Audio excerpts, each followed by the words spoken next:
So our centering words this morning, I shared in October's newsletter. I've read them before. I'm sure many of you have heard them before. They come from a World War II veteran named Phil Ellsworth, who was one of our congregants for a long, long time. We lost him last year to COVID. I believe he was 94 when we had to say goodbye. But these are, he was a poet, and this is a poem called The Meeting that he wrote in reflection to some of his time as a World War II veteran. Once in a contested place, I met a soldier face to face. We stopped and turned and walked away, both to live another day.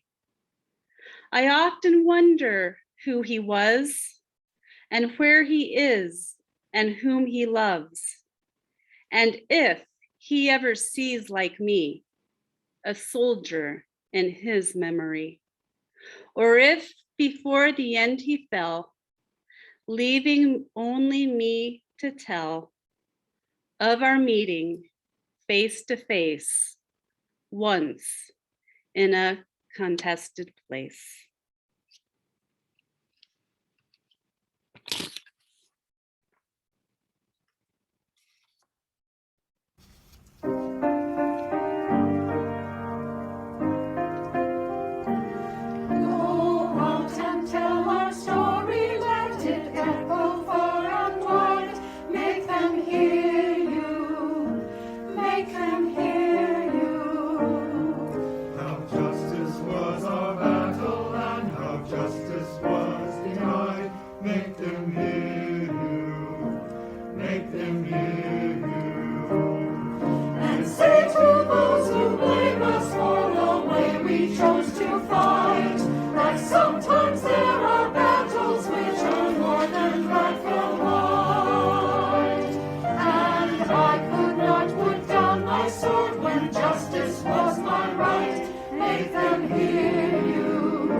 If there is to be peace in the world, there must be peace in the nations.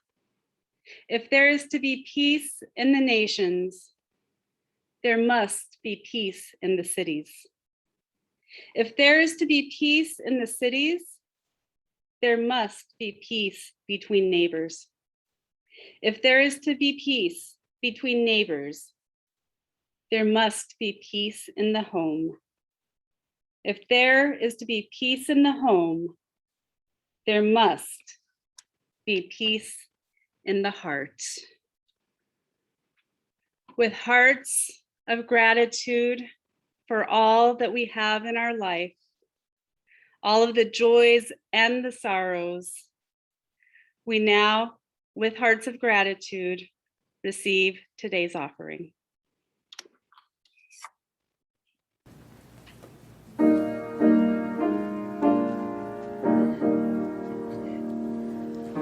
This is my song, O God of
This congregation is a community of ourselves. Its energy and resources are our energy and resources. Its wealth is what we share. As we contribute to its life, we affirm our lives within it. From you I receive, to you I give.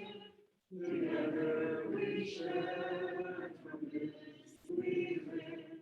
From you I receive, to you I give. Together we share, from this we live.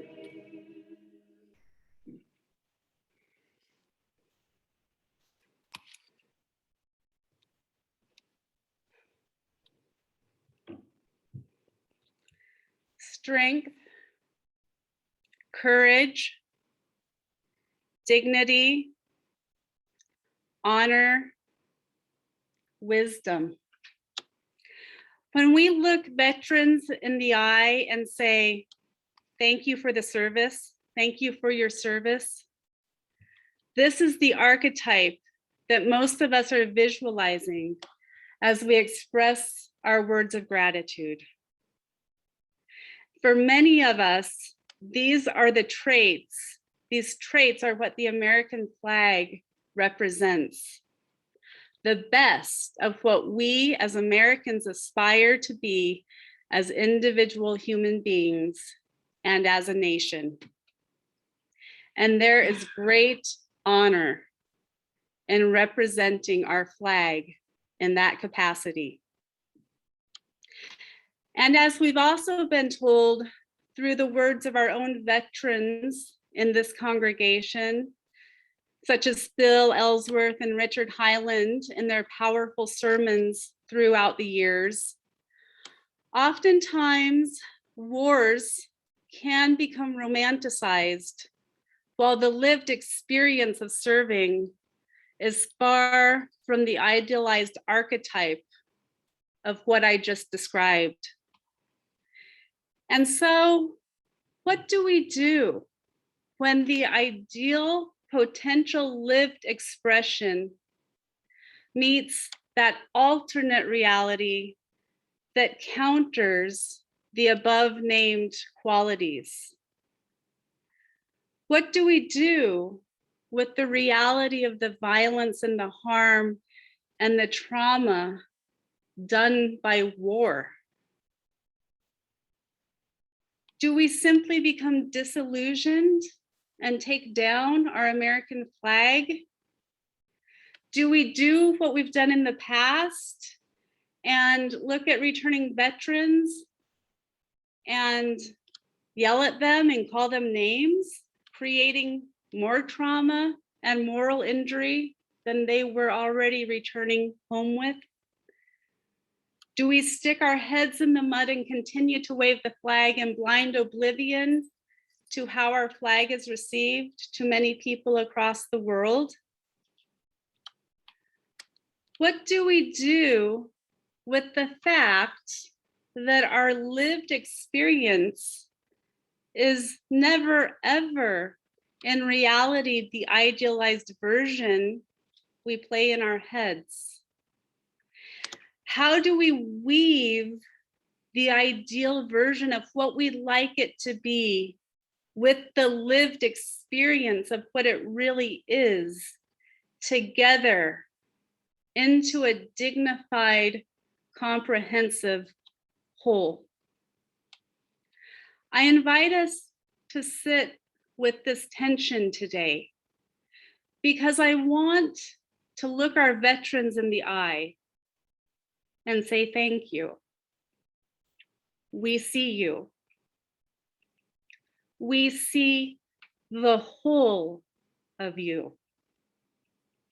The dignity, the honor, the strength, the courage, and the wounds, the fears, the traumas, and the physical, psychological, and moral injuries that also accompany service in our armed forces.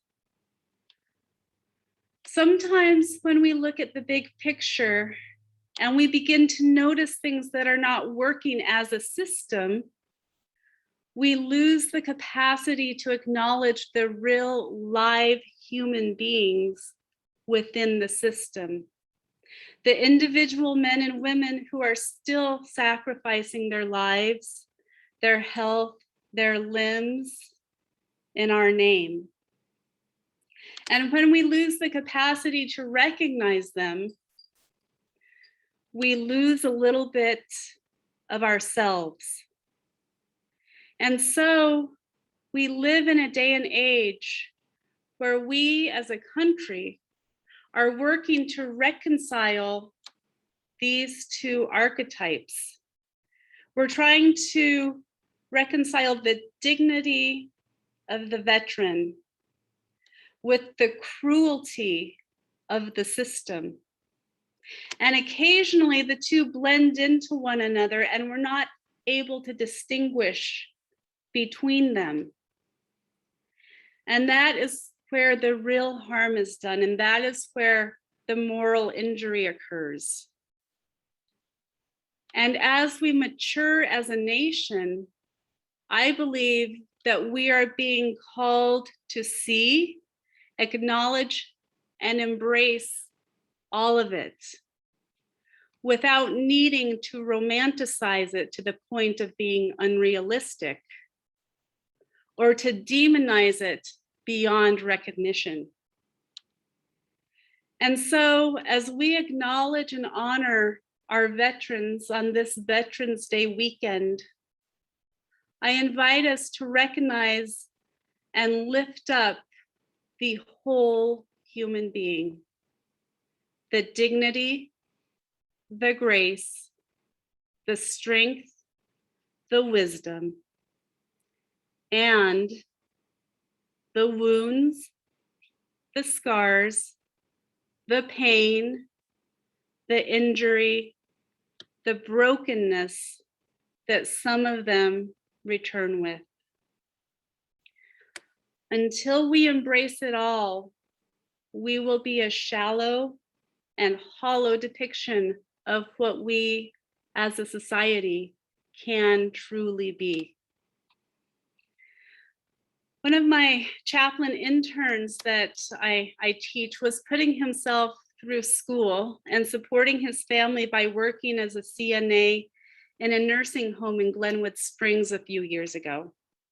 And one of the most powerful pastoral conversations he had was with an old veteran who just wanted a glass of milk at 3 a.m.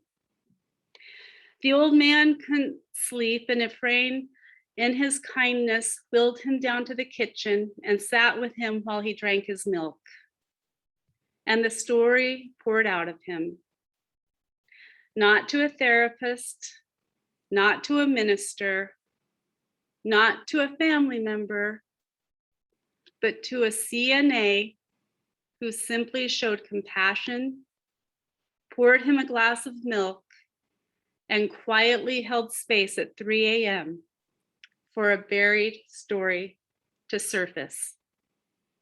A story that had never been shared, even to beloved family. And I believe that healing occurred that night because one human being held space for another human being to tell their story. Every veteran has their own experience while serving, while returning, the life they've lived before they served, and the life they live after their service. For some, the time in service colored everything that they've done afterwards. For others, it was a time in their life that they came back to and moved on without much of a blimp. But everybody has their story. And I often think about Phil's poem that I read earlier. How many times in life have we been extended grace and didn't even realize it? How many times in life has the kindness or the higher decision of a complete stranger changed our lives in a fundamental way, and we never knew it?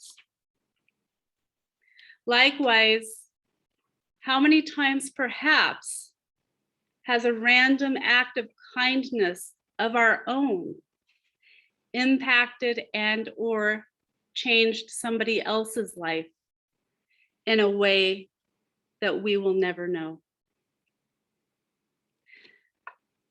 There are wonderful stories of happy endings that I just told the kids.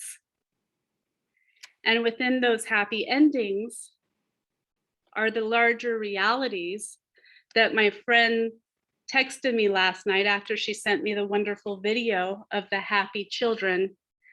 Her next text was, the reality is that their whole family left in Afghanistan is going to die. That's just the reality. They're all waiting for it. Our veterans know these realities of war, sometimes better than the rest of us. And they bring these truths home with them in their hearts.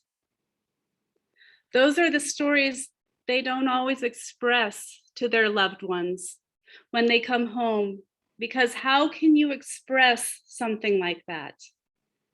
How can you express the knowledge that you may have caused harm?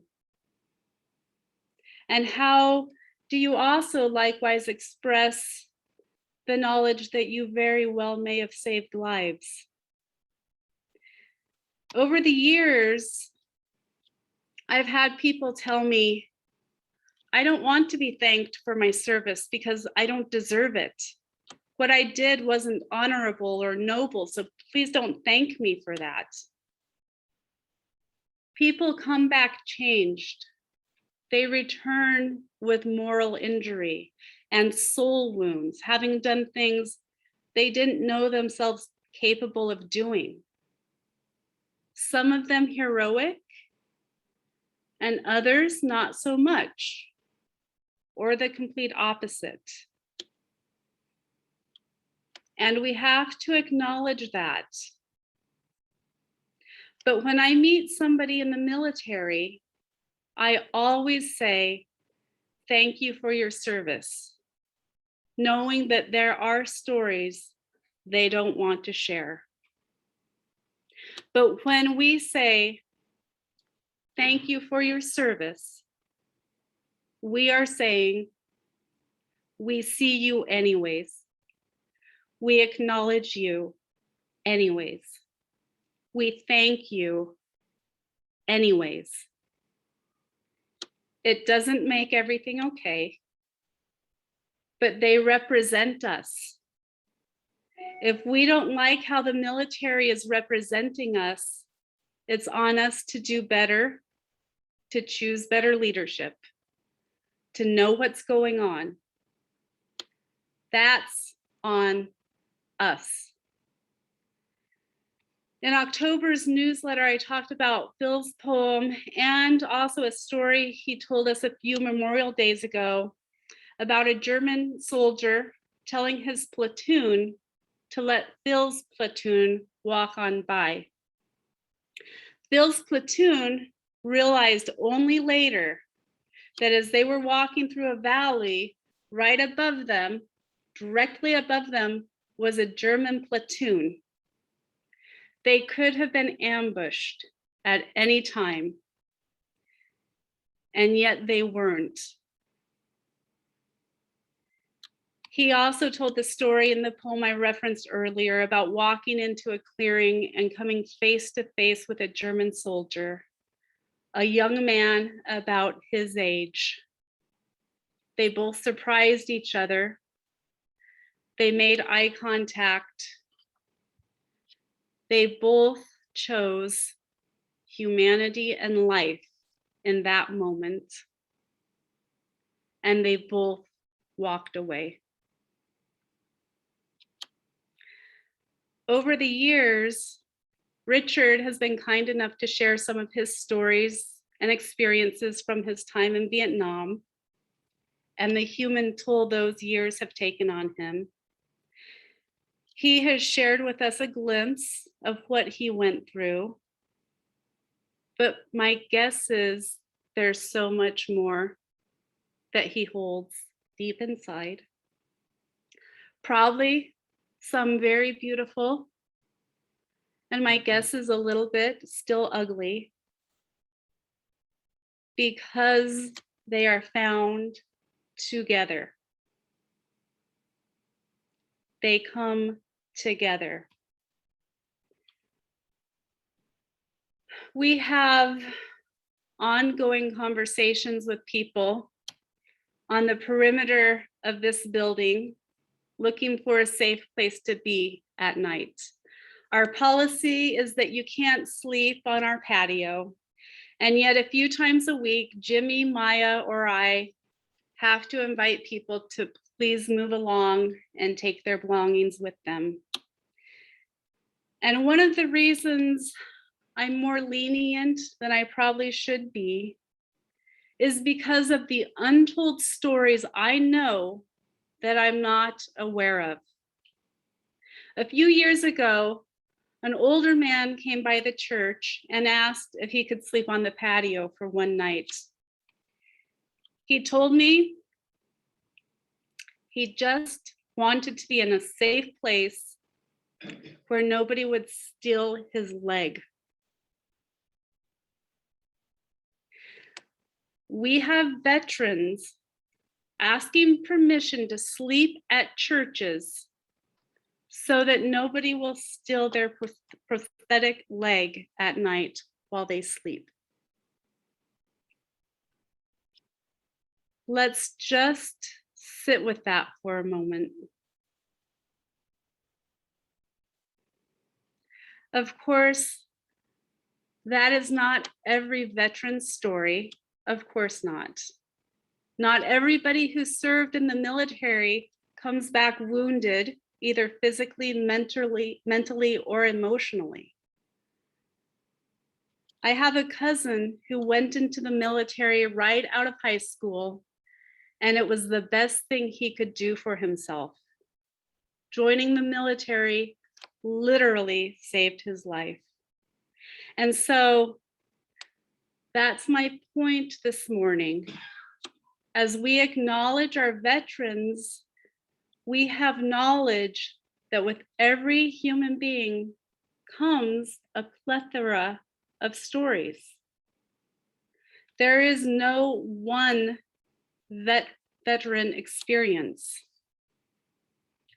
But what we can do on hopefully more than a simple day out of the year is recognize our veterans. Recognize that each veteran's human story and acknowledge they represent us through the good policies and the bad. The Marine who saved this beautiful Afghan family is us.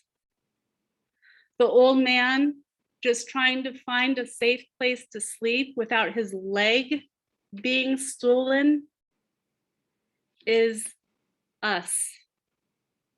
The World War II veteran who came face to face with the enemy and walked away because neither human being wanted to take a life is us. I want to close today with a poem I have shared before that came through on Facebook a few years ago. It's called I Stand.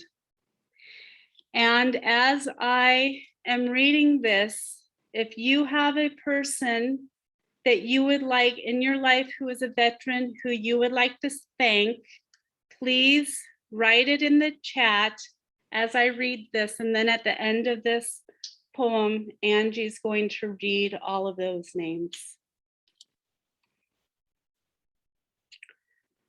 I stand to honor the promise the flag represents. You kneel because that promise has been broken. I stand to affirm my belief that all are created equal and to fight alongside you for that promise. You kneel because too few stand with you. I stand because we can do better. You kneel to remind us to be better. I stand to honor all that I have fought and died for, to honor all who have fought and died so that we may be free. You kneel because not all of us are. I stand because I can. You kneel for those who can't. I stand to defend your right to kneel. You kneel to defend my right to stand. I stand because I love this country. You kneel because you love it too. Those words were written by Andrew Reborg. And now we thank you.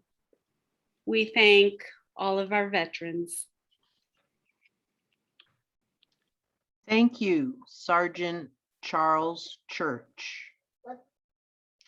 Thank you, Scott Bingham, Army Captain, and Sean Bingham, Marine Sergeant, serving tours in Afghanistan and Iraq.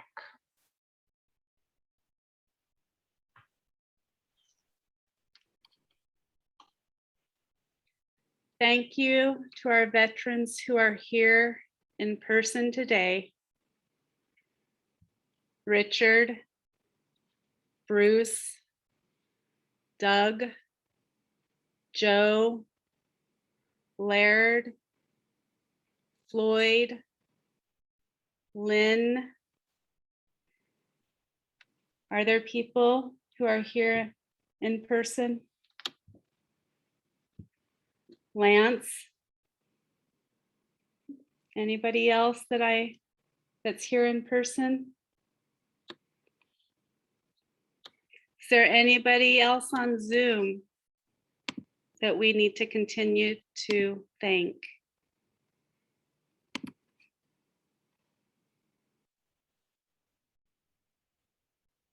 I'm going to allow us to unmute ourselves. And if you'd like to continue to share some names, please feel free. Just go ahead and unmute yourself and speak if you'd like to. I know Dave Stuck is a veteran. Thank you, Dave.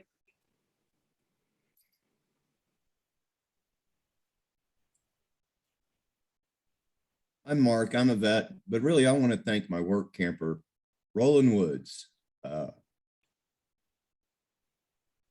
3-time Purple Heart recipient from Vietnam.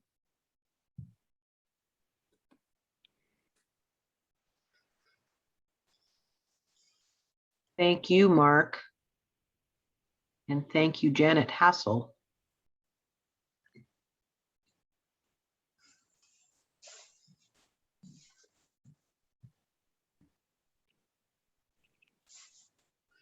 Angeline, did you want to say something? Yes, I'd like to thank my father, Frederick Ulam, served in World War II and the Korean War. And I'd also like to thank my son, who served 2 years in the Navy and got appointed to the Naval Academy. And he was injured in school and couldn't continue, but that time in the military deeply affected his life.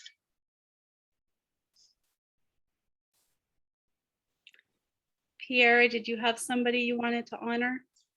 I mean, my father, but that would be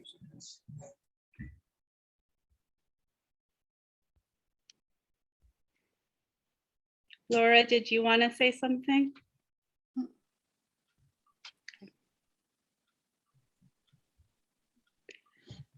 All right. Janet, did you want to say something? Yes, I'd like to honor my husband, Bill, who was in Vietnam and also Korea, and my son, Bill Lee, who is in Bosnia and Iraq, and my brother, Bob, who is now deceased, but he also was a Vietnam veteran. And I just appreciate all they've done for us to keep us safe.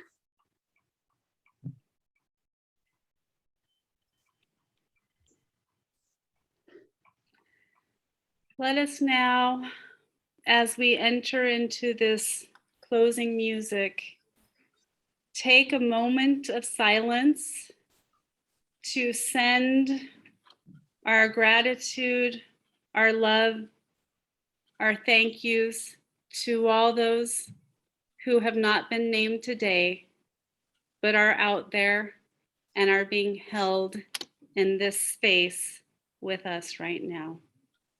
Let us take a moment of silence.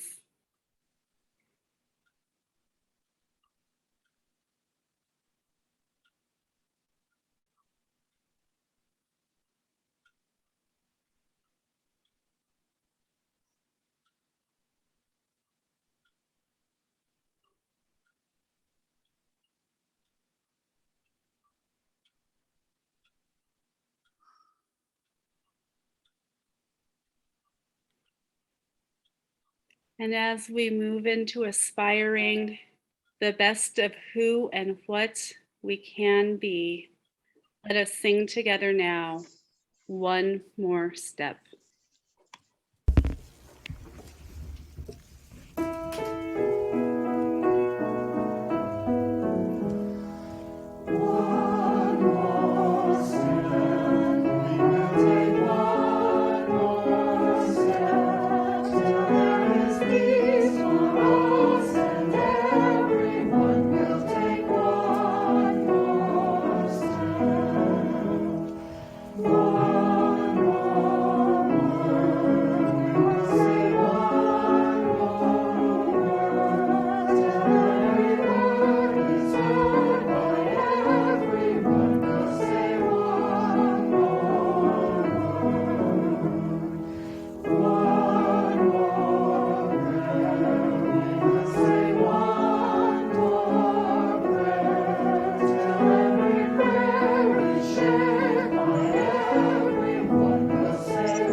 We extinguish this flame, but not the light of truth, the warmth of community, or the fire of commitment. These we carry in our hearts until we are together again.